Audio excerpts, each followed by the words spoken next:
की जय। राम भक्त हनुमान महाराज की जय। कवन सो काज कठिन जग माही, जो नहीं होई तात तुम पाही। बुद्धीची बुद्धी आपण आत्मा नाम रघुनंदन, तेने होऊन प्रसन्न कपिनंदन प्रबोधिला।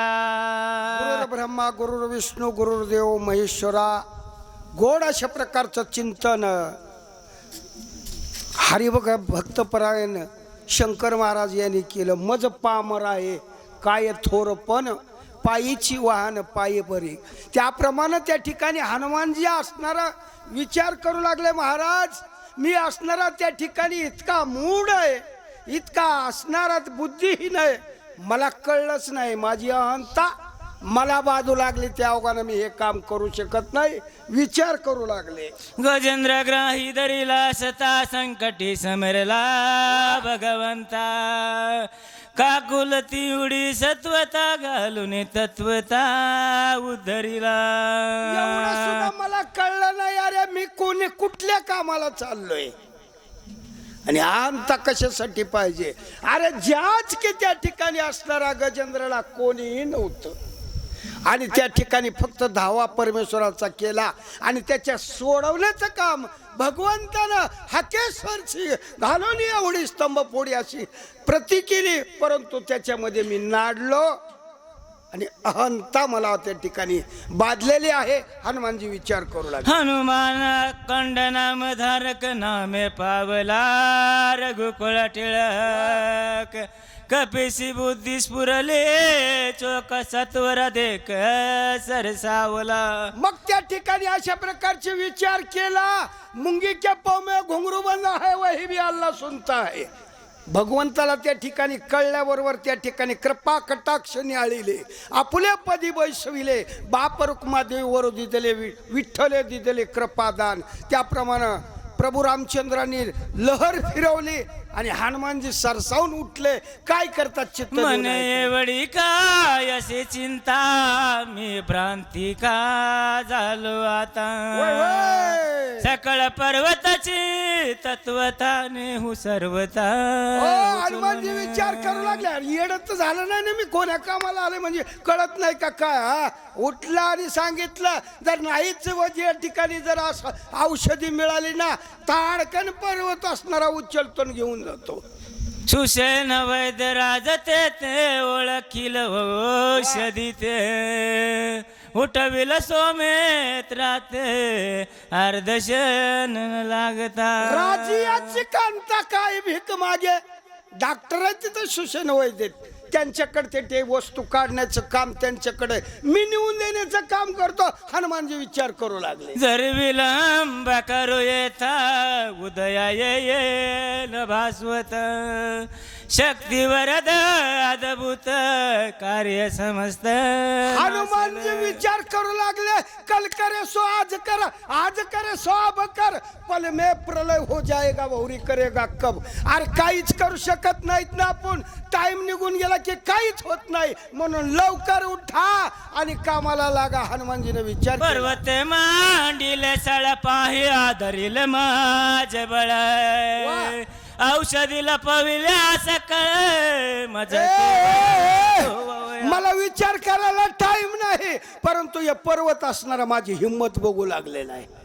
मला त्या ठिकाणी वाटतंय ना, पण याला उचलून नेल्याचं मी काम करतो। हनुमानजी असणारे विचार करू लागले। हा हिमानिला रावणाशी गोव्या धरले आमासी, उपडून याच्या कंदासी औषधी नेहीन। अहंकार त्या ठिकाणी रावणाविषयाच्या कडा आला असला ना, म्हणून त्या ठिकाणी दडी मारीत असला ना, पण बुडातून उचलण्याची ताकद रामनामामध्ये आहे, म्हणून आम्ही एवढं काम करतो। हनुमानजी असणारे विचार करू लागले। ऐसा करून विचार केला राम नामे भुभुबकार, कपिनले सुरासर चराचरा प्रभु रामचंद्र भगवान की जय।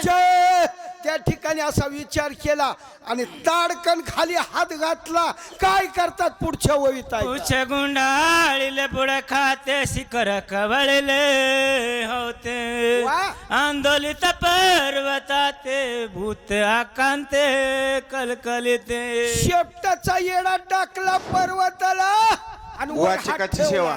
आणि महादेव बाबा त्याच सांगळे. टायमाला असणारा त्या ठिकाणी हनुमानजीनं ताडकन झटका मारल्याबरोबर काय कळतंय ऐका. करून या राम नाम स्मरण केवगे उपडिता गिरिद्रोण वा. धनानिले त्रिभवन शेषफन तडकला उचलल्याबरोबर झटका मारल्याबरोबर कडकड कडकड अशा प्रकारचा आवाज आला. आवाज आल्याच्या योगाने त्या ठिकाणी कुर्मद चकला नव्या प्रथमी असणारी त्या ठिकाणी डळमळू लागली. कुठं काय घडलं हे काही कळना. का भूकंप झालाय असं सुद्धा विचार कळना आणि त्या ठिकाणी सर्व हादरून गेलेलं आहे. धनानिले पाताळ हडबडिले लोकपाळ बोल. देवता खळबळ केला कल्लोळा सकाळी की सगळ्यालाच विचार वाटू लागला. आता कोणी वाचत नाही याच्यामध्ये म्हणले काहीतरी विघ्न आलंय असं विचार करू लागले. चला बहिणे पळाली वनाचरे ती लिंगली गिरी कंदरे वा. ससे मैसे तरस तगरे चौफेरे कळकळती एकंदरीत जेवढे त्या ठिकाणी होते ना वंचर प्राणी तेवढीची तेवढी भागणेवाली की शबास म्हणले. आता इथून जर निष्ठलं तरच वाचलत नाही तर वाचू शकत नाही. अटहास्य मद गंजाचे आरडते व्याघ्रांगाचे सिंहनाद सिंहाचे तैने दचके यमलोक कोणालाही पहा मरणाचा नुसता आवाज काढूस तर म्हणतोय मी कशाला मरू. अशी गती झाली. सर्वजण त्या पर्वताहून पळून जाऊ लागले. काय हनुमानजी करतात बोला. आदोळल्या दुमवली भूते अकांतली सकळी त्याही दांती त्रणे धरली शरण आली कपिसी लीन झाली नील झाले लीन झाली. नम्र झाला भूता तिने कोंडिले अनंत.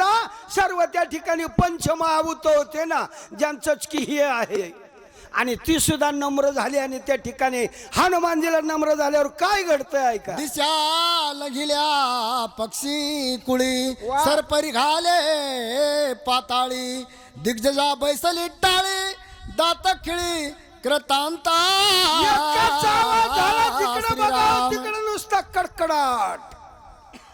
कोणालाही वाटू लागलंय आता काय खरं नाही.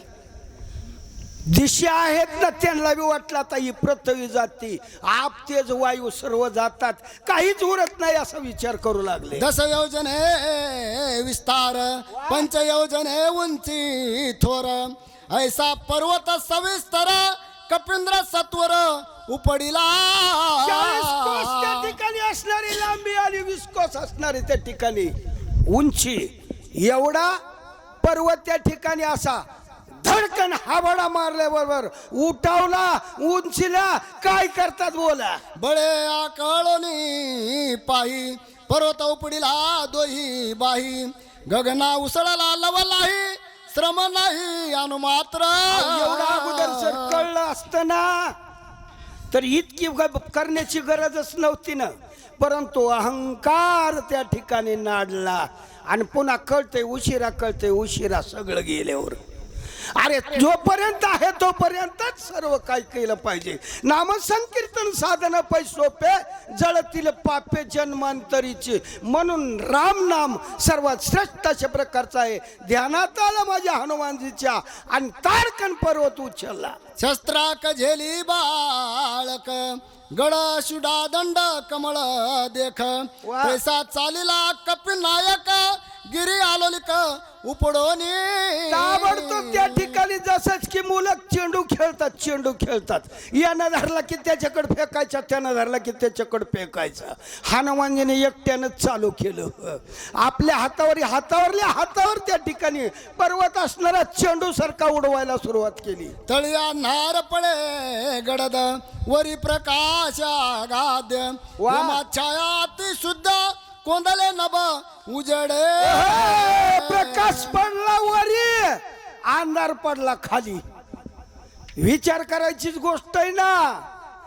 अरे जिकडं बघावं तिकडं त्या ठिकाणी सर्व सूर्य चंद्र झाकून गेले आणि खाली अंधार पडला. अशी अवस्था हनुमानजीनं पर्वत उचलल्यानंतर घडलेली आहे. तळी अंधार प्रकाश माथा नभी सवेग उडत जाता अयोध्येचा प्रदेश पावता भरते तत्वता देखील आणि त्या ठिकाणी जवळ जवळ जवळ जवळ ज्यासाठी अट्टहास केलेला होता आणि त्या अयोध्येच्या परिसरामध्ये पर्वत हातावर घेतलेला आहे आणि हनुमानजी समोरून जाऊ लागलेले आहेत. अशा प्रकारची अवस्था झालेली आहे. अति स्मित झाला मनी निभीड दाटली असता रजनी काय जाता हे गगनी लक्षिता चिन्नी लक्षणा. हो राजा प्रभू रामचंद्राच्या पाठीमागं भरत आहे. भरतानं वर बघितलं महाराज आणि वर बघितल्याबरोबर त्या प्रत्येकाची ठिकाणी सेवा बघितल्याबरोबर मोठा अशा मारुती प्रकारचं सांगली. दिसलं आणि त्या ठिकाणी विचार करू लागले. म्हणले मोठा अशा प्रकारचं काहीतरी विघ्न माझ्या रामाकड चलू लागलेलं आहे, जाऊ लागलेलं आहे. आता सांगण्याची सेवा हरिभक्त परायण सांगळे महाराज करतील. प्रभू राम